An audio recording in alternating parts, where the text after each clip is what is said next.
Is that better? I can't tell. Why does my... Whatever my, you had it set on last time was perfect. I don't know what I had it set on last time. Well, you need to write these things down. There's no writing it down. It's a wheel. There's no numbers or anything. Really? Yeah, it is... Oh, no, there are numbers. I just never noticed them. Very good. Well, whatever you had it set on last time, you didn't like this story? It's a good story. I didn't like it. I thought it was so similar to last week's that I was like, there's no way you're not going to like this story. Last week's didn't have, like, almost rape in it. Last week's, though, had a person's... Last week, the woman died. Yeah.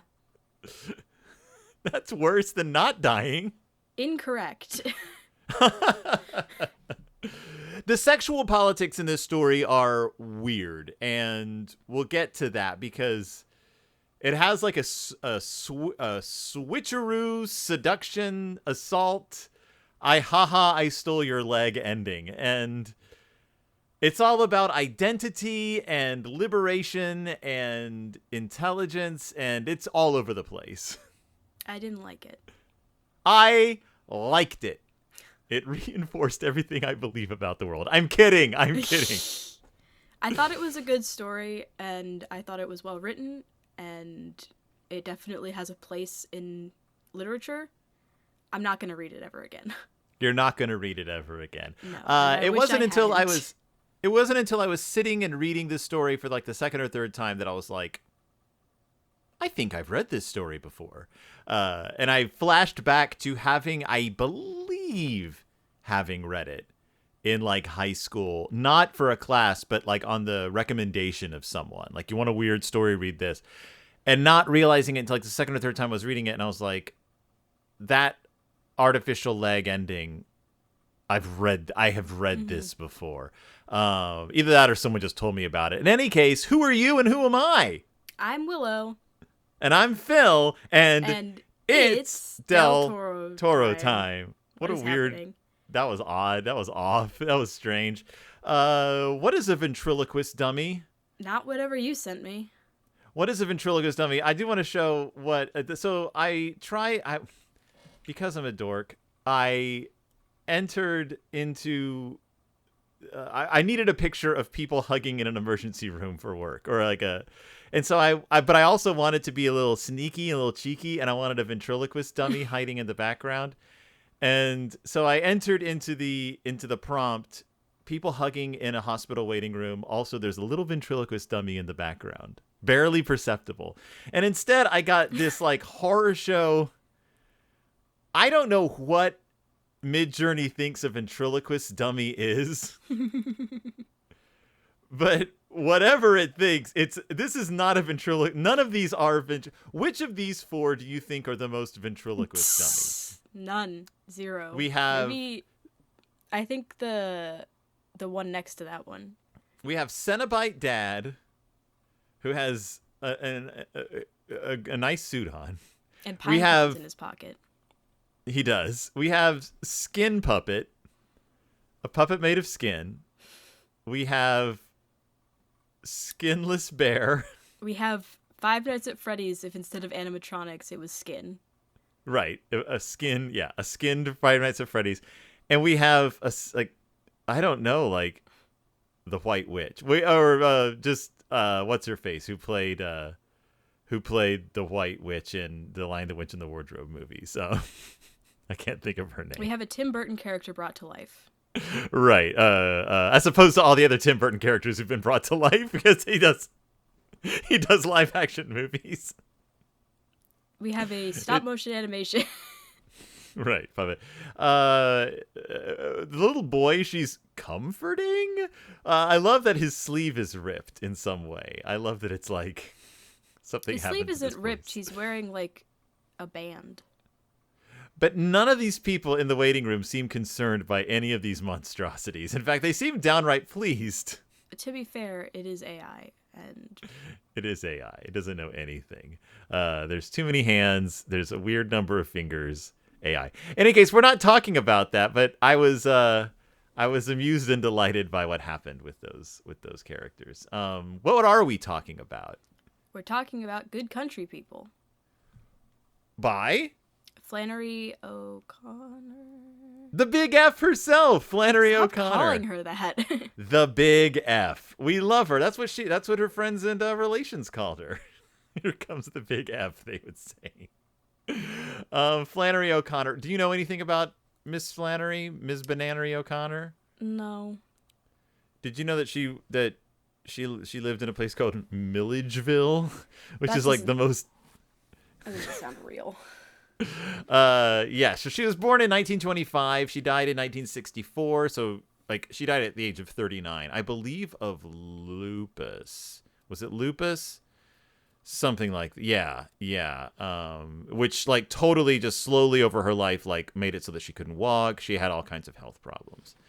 But she was the writer of Southern Gothic, obviously. Mm-hmm. Her first published stories, which you can read, her first 6 published stories, were The Geranium and a bunch of like. She has some short stories whose like works I can't say out loud, whose like titles I can't say out loud because they have questionable words in them. But The Geranium, The Barber, Wildcat, The Crop, The Turkey, and The Train. And those 6 stories were actually written as her thesis for her like degree. Like she got a degree in writing, and those first 6 stories where I'm trying to find the name of the place where she studied though, because that is vital to understanding the way she writes.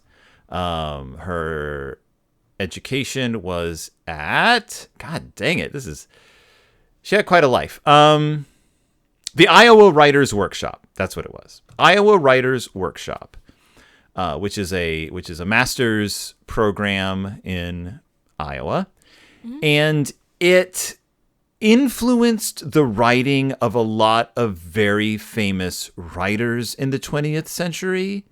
A lot of what you think of like early to mid 20th century writing came from the Iowa Writers Workshop.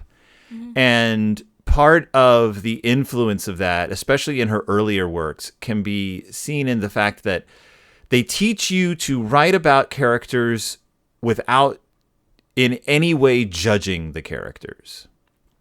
You're just sort of supposed to write about them. Even if you're presenting their point of view, it's just supposed to be, these are these people. Take them or leave them.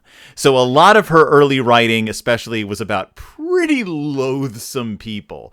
But also it makes it hard to read now because you're like, these people are like viciously racist. Is she viciously racist? And you're like, well, no, because, I mean, she was, because she was raised in the South. Like, she's from the South.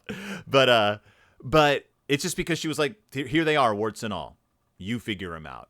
And so the N-word appears quite a bit in her earlier works, throughout her works, but especially in her earlier works. You read The Geranium and it's just like your skin starts melting off, like just how like unlikable the protagonist is. I mean, he's not a happy man, but he's not likable.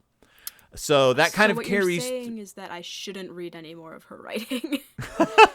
I mean, it's from a creative writing standpoint, it's fantastic. You're like, wow, these are her earlier writings, and it's just like, oh my god, like she was really working with something. What's interesting is at the end of her writing career, at the end of her life, she rewrote her first story, The Geranium. Like, so if you want to see how far a writer has come, like just on their outlook, the way they write, it has a different title, but it is the same basic story of a man from the South who's moved to New York City by his daughter, and just the culture shock and how he cannot handle it, like being around. It's like this culture shock.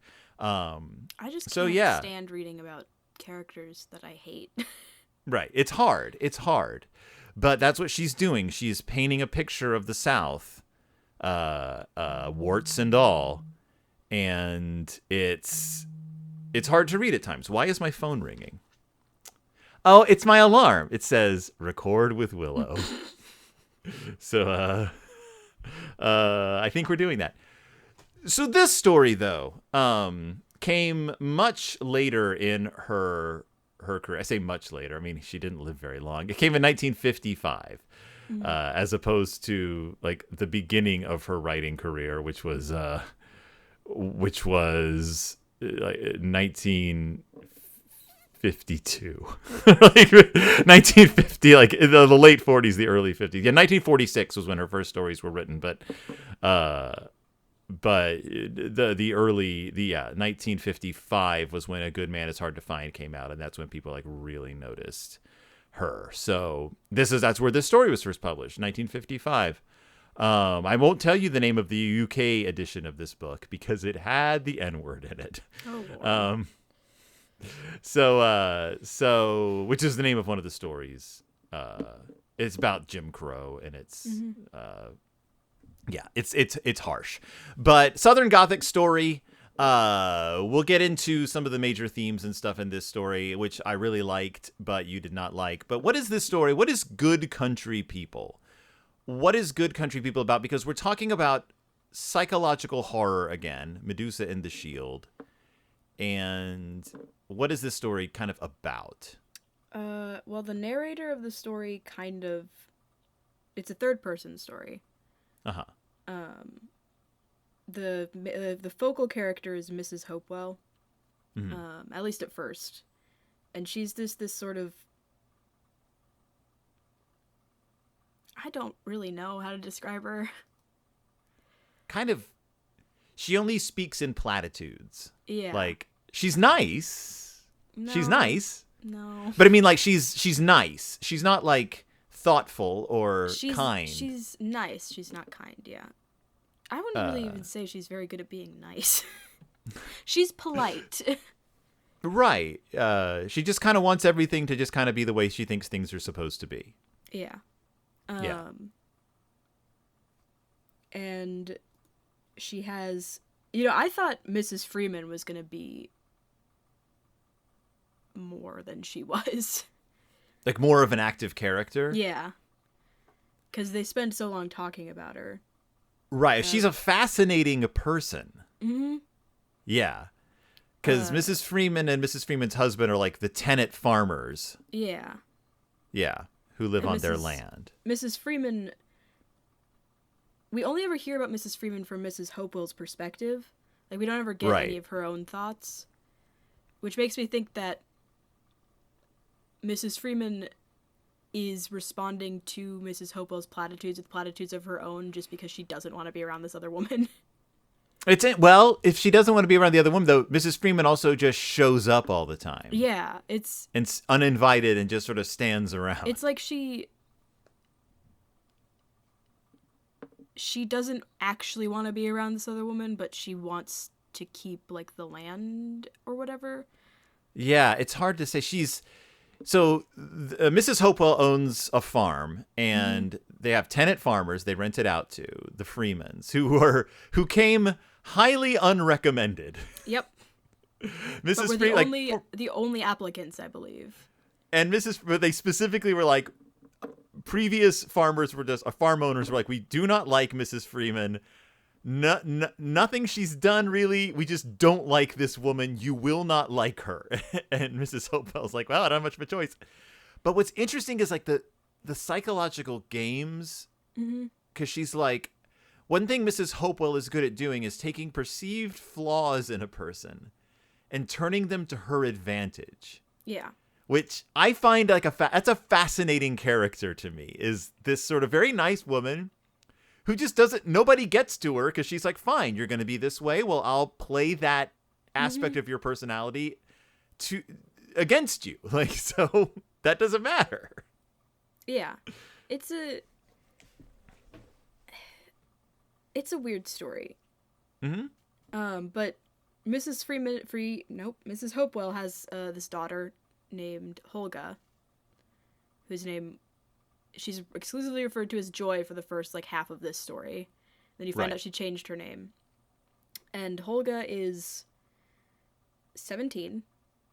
No. Yes. Helga is 32. 32. Why does it say She's in her 17? 30s.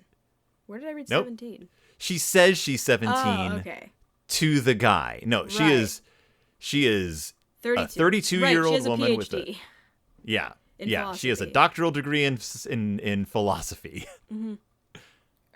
Um She's sick with something. mm-hmm. Heart problems or something. Right, she has like a heart She's defect. supposedly not going to live beyond 45, I think. Yeah. And when she was 10, she got her leg shot off in a hunting accident. Which is the wildest, like, and they don't ever explain it. They're like, Yep. she lost a leg, shot off in a hunting accident, the end. And you're like, okay, I guess we'll just accept it that happened. Yeah. And then she apparently went away to school, got a degree in philosophy. So she's smart. Like, she is super smart. But she's especially also, for this town. She's also incredibly alone. Yeah. Because she pushes everyone away. Yes, she's described as hulking. She's described as hulking quite a few times in this story. She's big. Like, she's not like she's just a big person. She's tall and imposing and deliberately unpleasant. Yes. Yeah. Probably to counteract her mom. Probably. And well, so I want to talk a little bit about that because there's an essay by Monica Carroll Miller from Middle Georgia State University. And Monica Carroll Miller is kind of a Flannery O'Connor expert and kind of a Southern Gothic expert. But she wrote this essay called "I'm No Swan: The Ugly Plot from Good Country People to Eating the Cheshire Cat," which is a more recent novel. And basically she talks about something called the ugly plot, which is an old story technique, but it's very, very used in Southern writing, specifically Southern Gothic writing, which is based on the idea that there's for women in Southern writing, you have two avenues to power by being beautiful and following all the rules of society and marrying a rich husband and sort of flexing your social power that way. Or something referred to as the ugly plot, which is where you make ugly meaning goes against the rules of society, is rude, is indignant, it doesn't listen. When a person in the South says a person's being ugly, that's what that means. You're not obeying, but also physically unattractive. So one of the ways you rebel against society is you can make yourself as ugly as possible. That way you don't have to follow the rules. You don't have to get married. You don't have to be sweet. You don't have to say what people want you to say. But in order to do that, you have to make yourself ugly. And it's sort of a repeated theme throughout Flannery O'Connor's work, but in a lot of Southern Gothic, there's the ugly character. Like, what is her deal? Like, why is she being this way? She's never going to get married this way. And you're like, right, because she doesn't want to. She doesn't want to follow your rules. But there's so few options. And because Hulga is sick and also disabled, she's reliant on her mother for a lot of things. And so because also it's the 50s, so she doesn't have, like, if this was 2023, she would have a lot of options available to her. But because of the era, she's kind of trapped. And so this is how she's like flexing her power, is by just, I'm going to be as unapproachable as possible. And you know what? I really like Joy Hulga. She chose the name Hulga because she knew people wouldn't like saying it. Like, what a flex. I like her too. I think she's a good character. She's she does border, as we find out, on, she's got her own weird, like, hang-ups, and she's planning on using sex as a weapon. To what she thinks will be like wreck a person. Unfortunately, she has issues.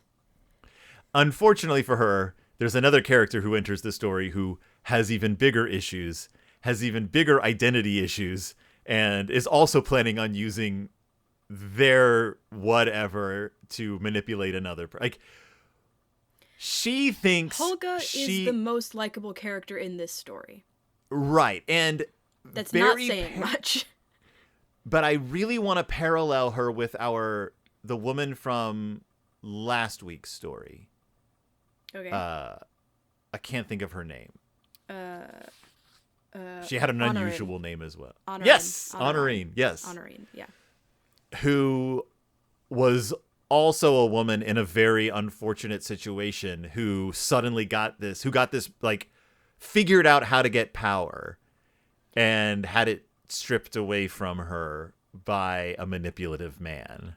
I think the difference between the two of them is that Honorine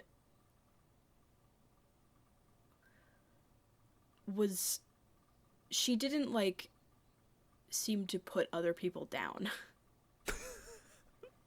True. She was like a force of good. Like, she was chaotic good. Like, and Honorine's attitude seemed to come from a place of actual, like, self-worth and confidence.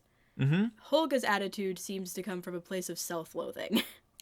Yes, and that's why I find these two stories so fascinating back to back. Mm-hmm. Two ways in which, I mean, I would say that Honorine also had a lot of self-loathing. Yeah, but I think it's just that she managed to, like, work past it. Yeah. With good friends. With, like and the difference is that Honorine genuinely had a positive community.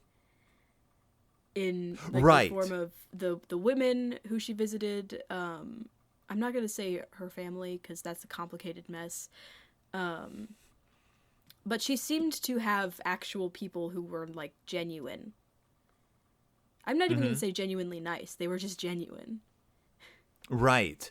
And what's fascinating about that is I would say that Honorine was in a, and I hate to compare, but I would say she was in a worse situation because every day she was, like, horribly abused by her father. Yeah. I think she was in a worse, but it felt like Holga is more trapped. Yeah. I don't know. Honorine was pretty trapped.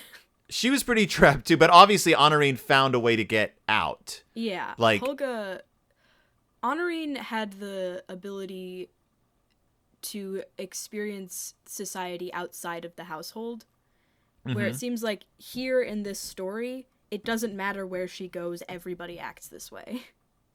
Right, and clearly Holga has had experience. She's gone to school. She's gone to a PhD program. Like, she's been out. She wants to be out, but she's sick.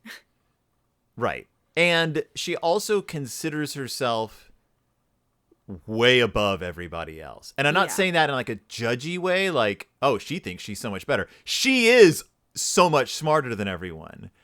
But it sort of affects her brain in such a way that she just has contempt for everybody. And I don't blame her. Like, I don't blame her for feeling that way because she's stuck, but she expresses it in a unconstructive way. Yeah. It's just this story is complicated because I don't like anyone in it. Right. It's hard. It is difficult if you don't like people. I feel for the characters, well, most of the characters.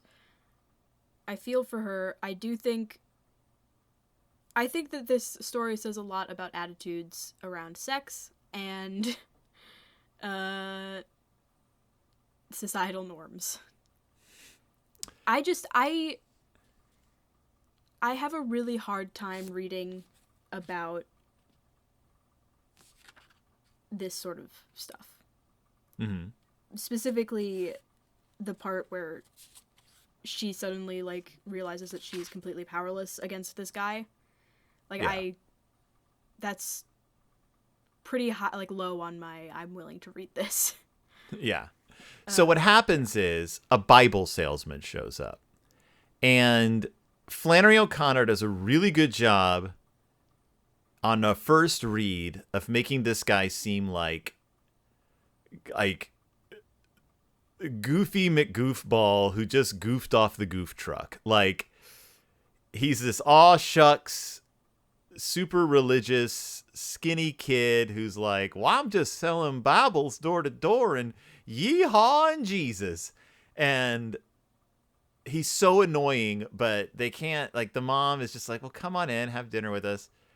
And I almost called her Honorine. Holga is taken by this hayseed who she concocts a plan to essentially like seduce and destroy this young man. She wants to like go out with him, but also like you can tell that he seems attracted to her, and there's an attention. She finds him fascinating because he's so seemingly backwards and has this like strong religion, and she's a devout atheist and doesn't like, believe in anything. She wants,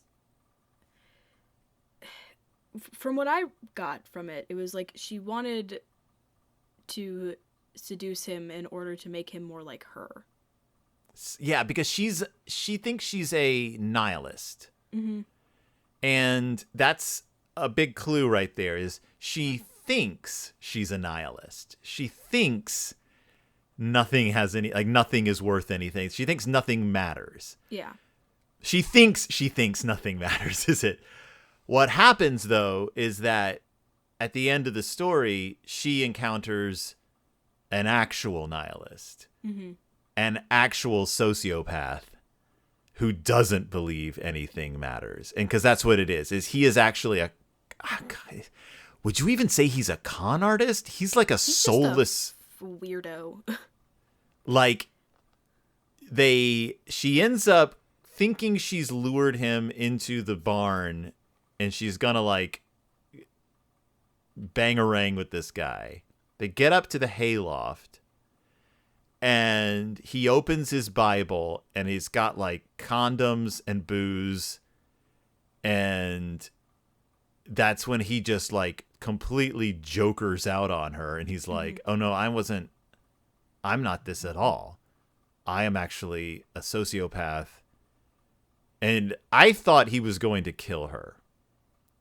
Instead, his whole thing is just to humiliate her and steal her artificial leg.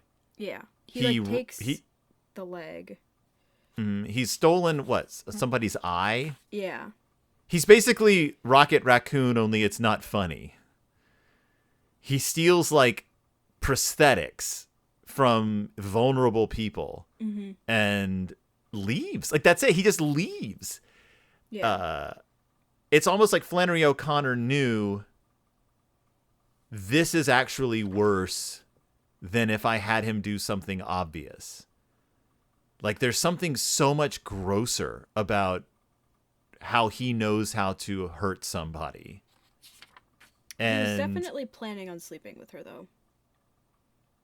Well, because of the condoms and stuff. Yeah. But he hightails it out of there. After she gets pissed off. Right.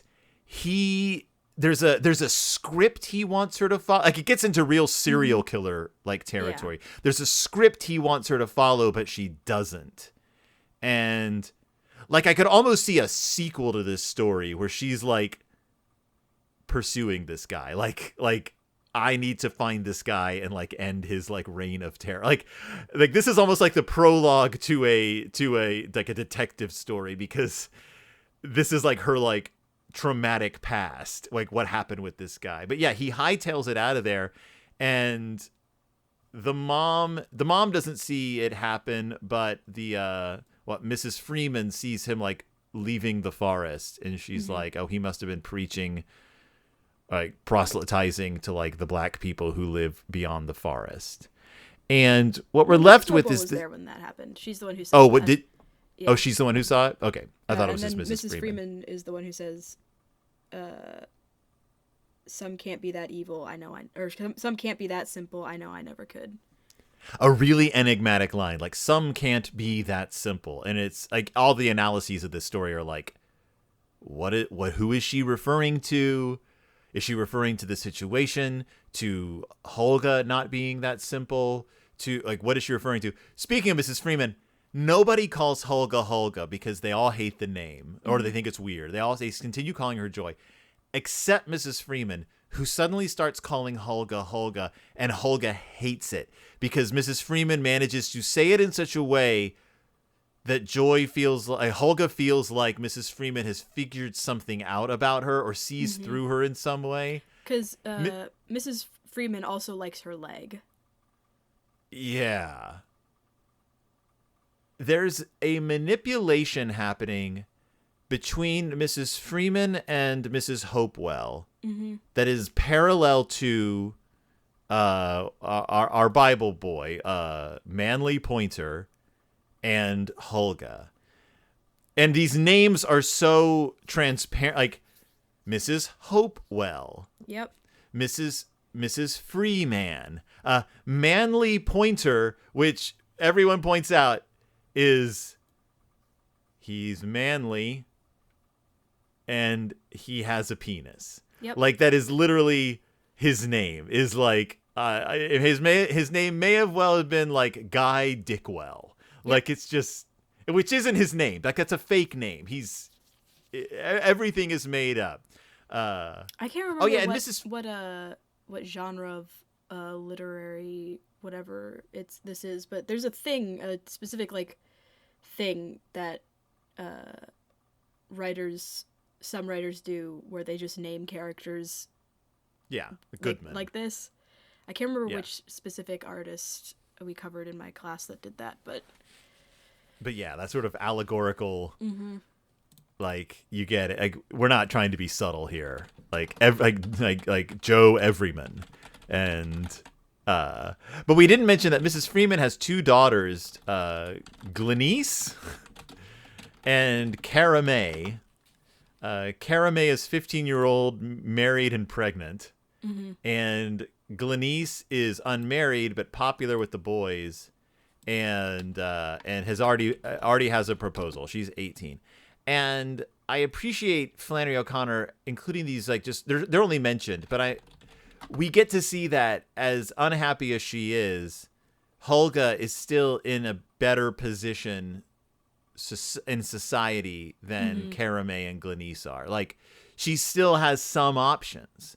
As down on herself as she is, they have money. They are landowners, and the Freemans are not. And will not be landowners. We don't know anything about Mr. Freeman, really, because the men in this story don't matter. Yeah, except for Manly Pointer, who is a chameleon and doesn't believe in anything.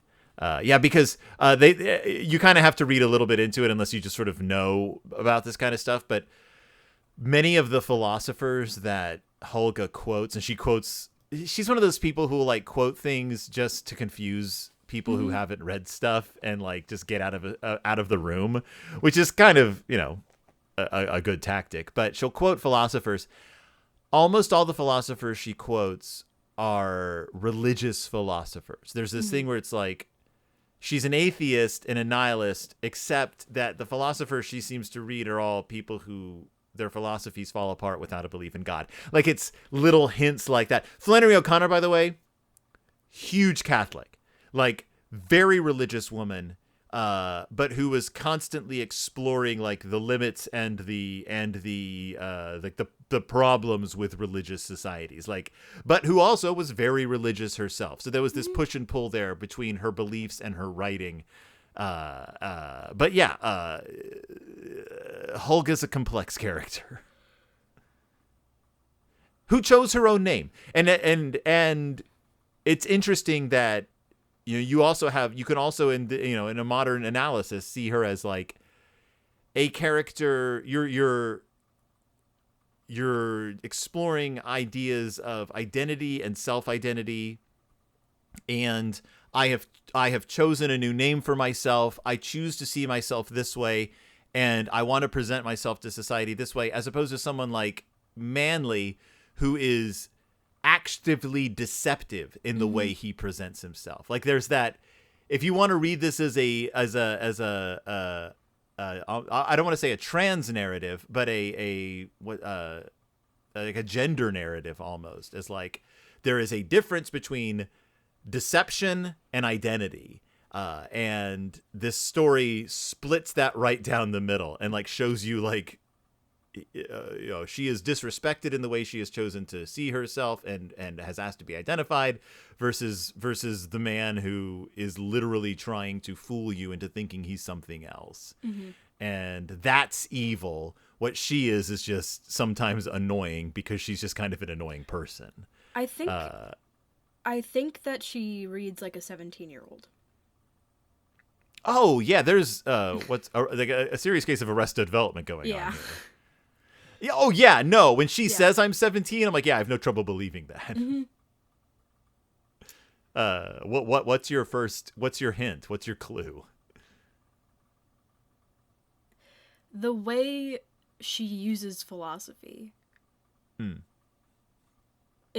me it read like someone who like a teenager who got really into philosophy and is just quoting things to their parents to get out of situations. I worked with a guy at Half Price Books who, like, the first week he worked there, I don't even remember his name, but he said, yeah, I'm a bit of a philosophy buff. And he was always like, "What? We get any new philosophy books in? I really like this philosopher." But doing it in that way, exactly like you're describing, like a very college freshman approach. The good news is that I never went through that phase because I don't like philosophy. We had my freshman year in my one of my classes, we had it was like a intro class for the honors program. We had a bunch of like different people from different areas come in. We had one of the philosophy professors come in. And the first they were like, "You know what would be a great thing to bring into this class? We should talk about the philosophy of abortion." And I was like, "Great. I'm not interested. I'm just not interested." You've turned me away from philosophy. Holga wears a sweatshirt that her mother hates. This like shapeless sweatshirt with like a picture on it that she thinks is hilarious that her mother is annoyed by. Apparently that's autobiographical. Flannery O'Connor would do that. Her mother didn't understand her. Her mother didn't understand how intelligent Flannery O'Connor was. Also, Flannery O'Connor lost the use of a leg because of lupus. Was it lupus that I said? I think so, yeah. Because of that, she lost the use of a leg. There's a lot of Flannery O'Connor in Holga. This perception of appearance, this perception of her body, her bodily autonomy, and also in the way she, I think, approaches the small town. Like, as critical as Flannery O'Connor is of Holga, I think she was also saying, yeah, I kind of would do this to the people in my town as well. Like, just sort of, I wanted to get rid of them, so I'd throw words at them they couldn't understand. It's hard to be super intelligent and a woman and disabled and living in a small town in the South. Yeah, I mean, I can see that. This story was upsetting. Which I know and it's hard supposed to be, but it was upsetting in the same way that Rosemary's Baby was upsetting to me the first time I watched it when I was younger. Yeah. Like, I didn't leave this story feeling good or well, positive. Going off of that then, what are your thoughts about this as far as its place as a horror story? I think it has its place. Like, I think that it's definitely, like, this is a story that should be read. And I think that the way that it's put together, the way it's written, the characterization, I think is all something that is really well done. I just don't like reading stories about sex. Understandable. I don't like reading stories about rape. Sex is fine. It's when rape happens, or attempted rape, or potential rape, or assault. I just don't like reading those stories. Understandable. At least when it's done in such an overt way. Right, yeah, and she literally has part of her body taken away. Yeah. Like, that's about as black and white as you can make it. Like, I will say, I think I had a very similar reaction to Robert Aikman's The Swords, as it is mentioned in the beginning of this story. I was gonna say, so The Dark Descent, which is what we're talking about, by the way, Dark Descent. David G. Hartwell writes in his introduction to this story, a number of her stories are of bleak black humor, show horrific insight into human psychology, of which Good Country People is a prime example. He mentions humor, and there is like an irony throughout this whole story. She's an ironist. Yeah, you can tell that Flannery O'Connor was like smiling behind her hand, through most of this story. It forms an interesting couplet with Robert Aikman's The Swords as a story of sexual initiation, dealing with body parts, and shows the strength of the non-supernatural strain in American psychological horror fiction. How did you think it paralleled with The Swords? It was very...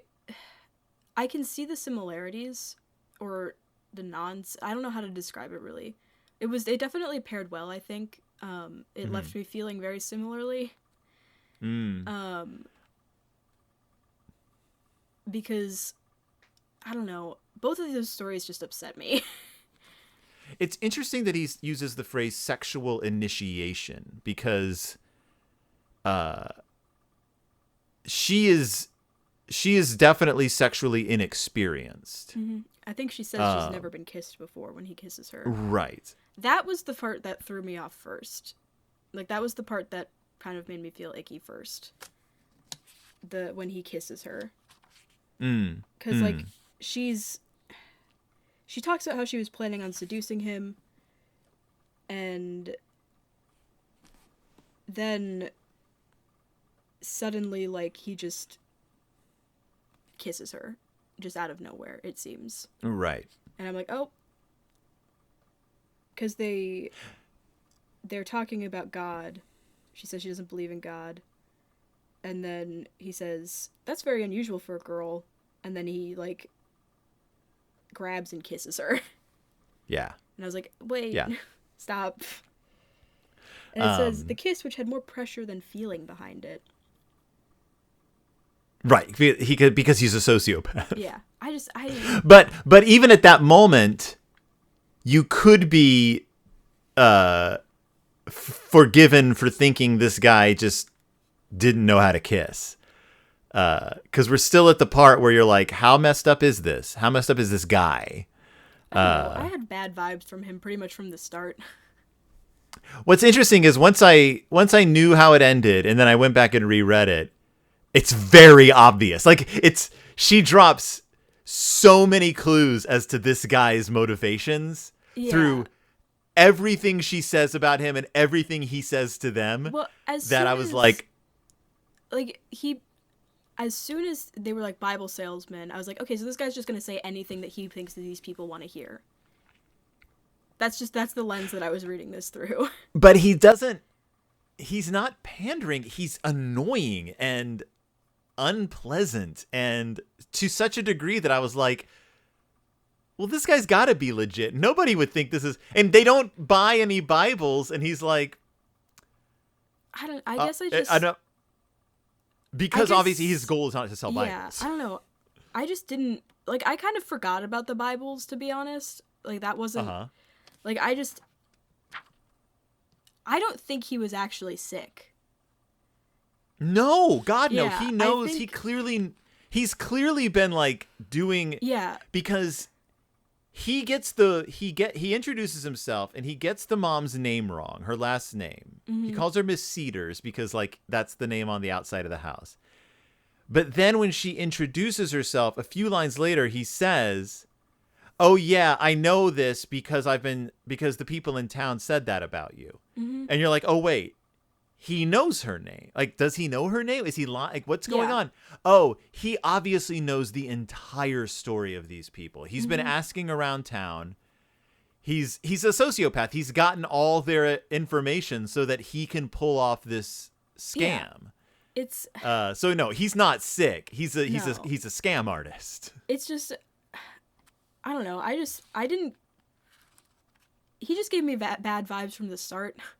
So that's kind of just the lens I was reading it through. Yeah. An upsetting and unsettling story. I have a feeling that we're like barreling towards the end of the Medusa in the Shield. We're barreling towards the end of like the real like messed up psychological horror. So I feel like he's backloading a lot of this with he's saving some of the more like upsetting stuff for the end here. We only have 2 more stories left. Maybe after this one with this story is it's too real.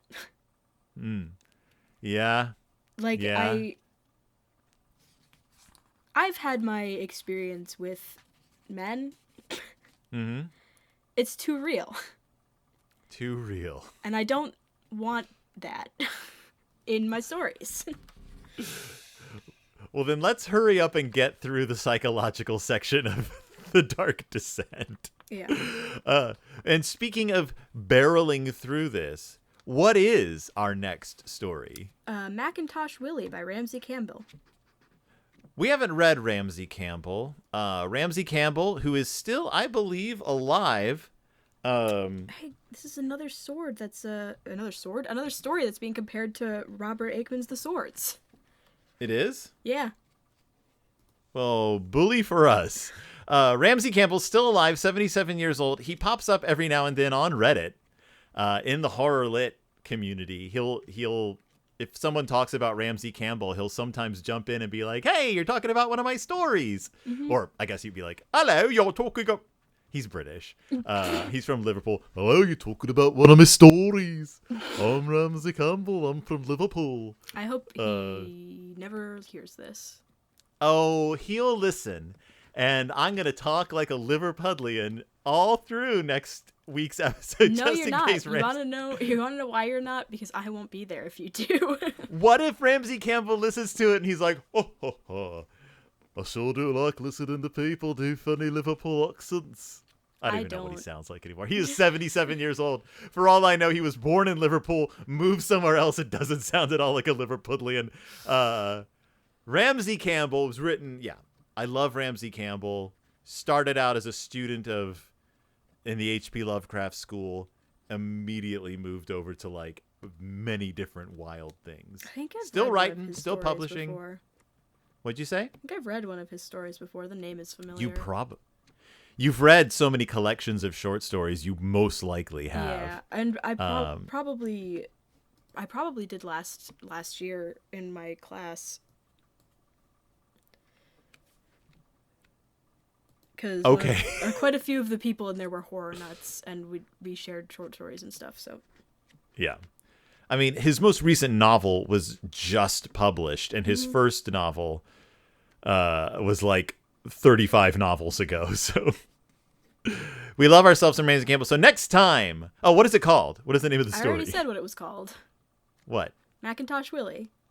Macintosh Willie. Everybody get your Macintoshes out. Everybody get your Willies out. Don't just don't say that. I prefer a... This is a child-friendly podcast. This is I can't think of any podcast. Other kinds of apples.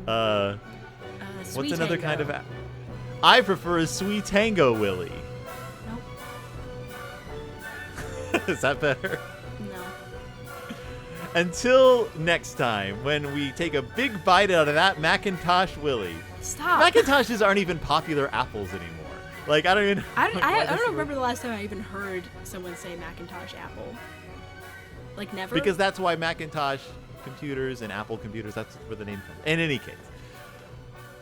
Until next time, when we explore the solid work of Ramsey Campbell, I am Phil. And I'm Willow. And we'll see you when it's Del Toro time. Bye.